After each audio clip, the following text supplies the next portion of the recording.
아이가 학교에서 무슨 일이 있었는지, 누구와 놀았는지 혹시 알고 계신가요? 꽉 닫힌 방문 너머에서 당신의 아이가 무슨 생각을 하고 있는지 알고 계신가요?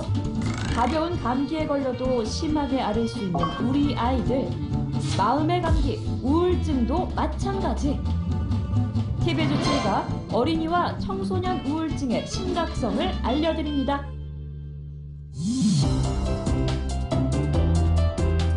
안녕하세요. TV조치 신재원입니다. 네, 안녕하세요. 신미정입니다. 네, 우리나라 소아청소년들의 정신건강에 빨간불이 켜졌습니다. 한 의과대학의 연구에 따르면 소아 100명 중 한두 명은 현재 우울증을 앓고 있고요. 청소년 100명 중 30명이 나는 우울하다 이렇게 생각을 한다고 해요. 맞습니다. 아이들도 마음이 아프거든요. 소아청소년기의 우울증은 특히나 성인까지 이어질 수가 있고 일부 아이들의 경우에는 극단적인 선택을 할 수도 있기 때문에 꼭 치료가 필요한데요. 오늘은 소아청소년 우울증에 대해서 살펴보도록 하겠습니다. 서울대 어린이병원 소아정신과 홍순범 교수님 나오셨습니다. 안녕하세요. 안녕하세요.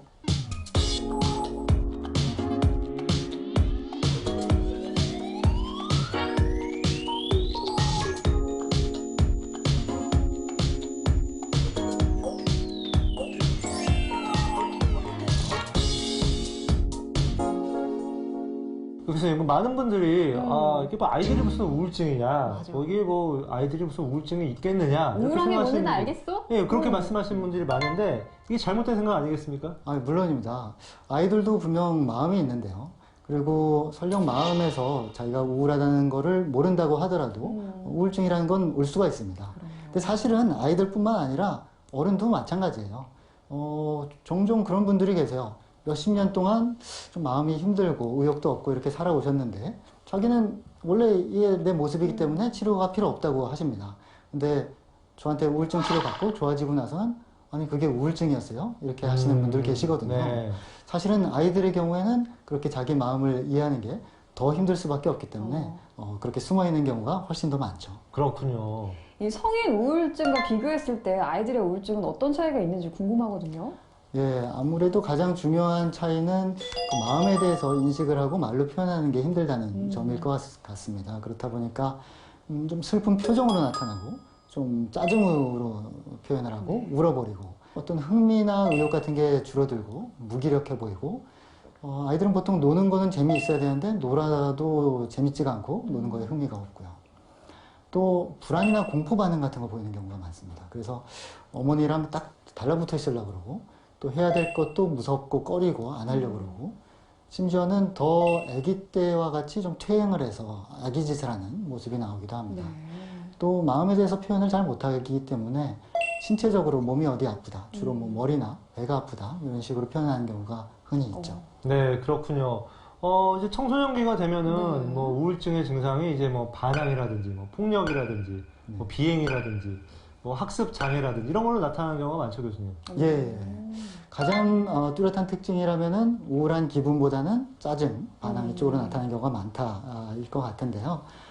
어른들의 경우에는 아무리 자기 마음이 잘 모르겠다 하더라도 좀 우울한 것 같다거나 혹은 마음이 뭔가 안 좋게 변했다 이런 거는 인정을 하시고 인식을 하시는 경우가 많습니다. 그런데 청소년의 경우는 내 마음 전혀 이상 없습니다 이런 경우도 있는데 주로 짜증, 분노, 반항, 사소한 자극에 굉장히 예민한 거 이런 모습을 보이는 경우가 많거든요. 사실은 부모님께 반항을 하고 화를 내고 있지만 속마음은 사실 나 우울해요, 힘들어요 이런 경우가 있을 수 있는 것이죠. 본인도 그걸 이제 잘 모르고 있을 경우가 있습니다. 네, 그것뿐만 아니라 조금 어떤 집중력이 저하돼서 꼭 ADHD처럼 보이는 경우도 일시적으로 있을 수가 있고요. 요즘 많은 뭐 컴퓨터 게임이나 인터넷에 많이 집착하는 이런 모습도 우울증이 있을 때 같이 올 수가 있습니다. 네, 그러니까 이제 우리가 이제 컴퓨터나 이제 스마트폰 중독 뭐 이런 얘기를 많이 하는데 그런 중독 같은 경우도 이제 우울증이 있으면 더 이게 쉽게 올 수가 있는 것이죠. 예, 뭐 현재는 그게 중독이냐 아니냐도 학술적으로는 좀 논란이 있는 부분이긴 합니다만 인터넷에 그렇게 중독이라고 할 정도로 과하게 집착하는 데는 지난 시간에 살펴본 집중력이 부족해서 조금 자기 충동 같은 거를 조절하기 힘드니까 더 많이 하는 경우도 있고요. 근데 말씀하신 것처럼 아이가 우울하고 한편으로는 그거 말고는 뭐 어디 즐거운 거 찾을 것도 없고 할 수 있는 것도 잘 없는 것처럼 느끼고 그러면서 이제 거기에 과하게 몰두하는 경우가 있습니다. 네, 그렇군요. 근데 사실 뭐 청소년기에는 사춘기가 오잖아요. 사춘기가 오면 짜증내고 반항하고 그러니까요. 이렇게 되는 게 이제 어떻게 보면 뭐 당연하다고도 할 수 있는데 네. 그런 정상적인 사춘기 반응과 이 우울증에서 보이는 반응, 뭐 어떤 차이점이 있을까요? 네. 네, 사실은 뭐 구분이 애매한 경우도 있죠. 사춘기가 그 아이는 사춘기가 심하게 왔어. 그래서 오, 그것 네. 때문에 뭐 할 일도 잘 못하고 시간을 많이 허비하고 참 아쉬웠어. 이렇게 말을 하지만 실은 청소년기에 그때 우울증을 겪었던 걸 수가 아. 있거든요. 몇 개 정도가 해당이 되는지를 한번 꼽아보시기 바랍니다. 네. 1번, 거의 온종일 아 우울해 또는 아 짜증나 아, 이런 네. 마음이 있을 수 아, 있습니다. 짜증나. 네. 저런 친구들 있죠. 가끔. 아, 네. 네.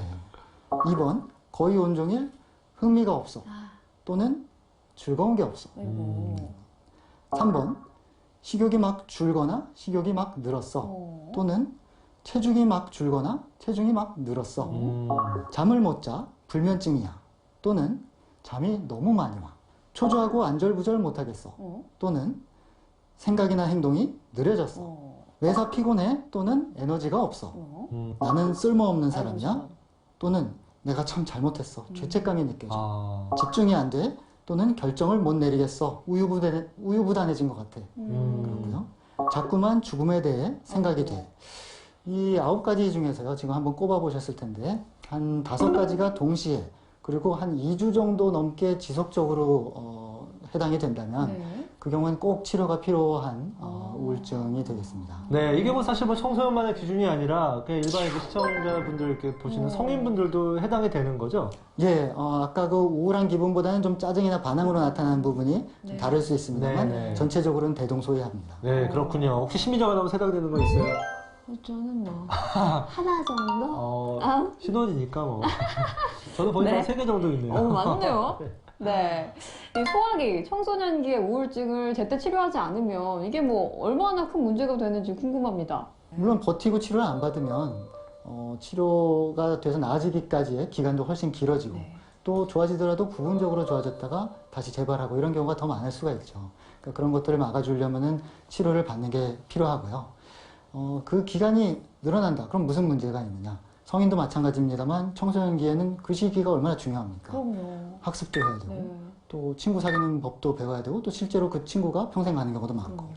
부모님과의 어떤 즐거운 추억 만들고 부모님과의 관계 이것도 굉장히 오랫동안 부모님과의 관계가 이제 중요할 수가 있고요. 그러다 보면 그걸 바탕으로 해서 자존감 또 그 자존감이 추후에 우울증이나 불안증을 예방하는 어떤 마음의 자양분이 되거든요. 네. 그런 것들을 습득해야 되는 청소년기이기 때문에 우울증을 그냥 방치하고 오랜 시간을 보내는 것은 이제 평생의 자양분을 손해보는 거라고 볼 수가 있겠습니다. 네. 네, 그렇군요. 그러면 교수님, 도대체 치료는 어떻게 하나요? 성인에서는 네. 이제 뭐 약을 먹는데, 뭐 소아나 청소년은 그냥 약물 치료가 주가 아닐 것 같다는 생각도 들긴 하는데 어떻습니까? 성인이든 소아 청소년이든 뭐 약물 치료 또 상담 치료 이게 다 효과가 있을 수 있습니다. 단지 앉아서 말로 하는 상담은 아이들의 경우에는 조금 힘들어하는 경우가 많고요. 그거보다는 놀이 치료나 미술 치료 이런 게 조금 협조도 잘 되고 효과가 많은 경우가 있습니다. 한 가지 아이에서는 언제나 중요한 건데 부모님 상담이 굉장히 중요합니다. 네. 아, 네. 부모님의 영향이 절대적이니까요. 그렇죠. 어쩔 때는 그런 경우도 있어요. 아이가 좀 우울한데, 부모님 보니까 부모님 더 우울하세요. 더 심한 우울증이 와 네. 계시면 그 양육이 그 영향을 받잖아요. 네. 때로는 부모님 우울증부터 치료하는 게 더 전곡을 찌르는 치료인 경우도 있곤 아, 합니다. 그렇군요. 그렇겠네요. 이 약물 치료 얘기 빼놓을 수 없을 것 같은데 사실 저는 뭐 정신과 우리 몇 번 다뤄보긴 했습니다만 약물 치료 얘기를 들을 때마다 좀 신기하긴 해요. 네. 마음과 뇌가 함께 간다는 점이 굉장히 신기한 부분이고요. 또 뇌에서의 어떤 신경 전달 물질이나 이런 걸 조절해서 약물로 우울증을 치료하는 것도 효과가 있을 수 있죠. 뭐 실제로 치료를 받아보신 분들은 정말 신기하다고들 하세요. 네. 근데 이제 약물 치료 같은 경우는 이제 많은 부모님들이 이게 약인데 정말 이거 언제까지 먹어야 돼? 그렇게 맞아요. 걱정하시는 분들이 많거든요. 이게 뭐 계속 먹어야 되는 약은 아니잖아요, 교수님. 그렇게 오해하시는 분들이 많아요. 그런데 그렇지가 않고요.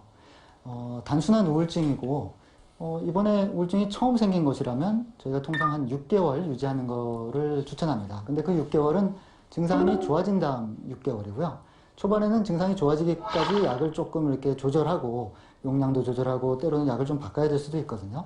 그 기간까지 합하면 6개월보다 좀 길어질 수는 있습니다만 항상 계속 먹어야 되거나 그러진 않죠. 네. 네. 마지막으로 TB 주치 공식 질문인데요. 이번 주에 저는 유독 답변이 기대가 됩니다. 교수님께서는 평소에 건강한 정신 또 건강한 삶을 위해서 어떤 노력을 하고 계신지 궁금한데요. 저 같은 경우는 아이들 또 부모님들을 만나서 상담하는 게 제 직업이다 보니까 진료 시간이 매우 바쁘긴 합니다만 가급적이면 그 시간에 좀 활기 있게 상담을 하려고 노력을 네. 하고 있고요. 또 그러고 나면은 진료가 끝난 다음에는 실제로 제 기분도 좋아져 있고 합니다. 뭐 한 가지 오늘 더 생각이 나네요. 그러고 보니 앞으로는 TB 주치의를 챙겨봐야 될 것 아이고, 같습니다. 네. 네. 챙겨보신다고 하니까 더 잘해야 되겠다 이런 생각이 힘이 나네요. 네, 네. 드는데요. 사실은 우리나라 청소년들의 사망 원인 1위가 자살이잖아요. 이게 참 불명예스러운 건데 네. 이런 우울증을 잘 예방할 수 있으면 이런 자살률도 좀 낮출 수 있지 않을까 이렇게 생각해 봅니다. 도움 말씀 주신 홍순범 교수님 고맙습니다. 감사합니다.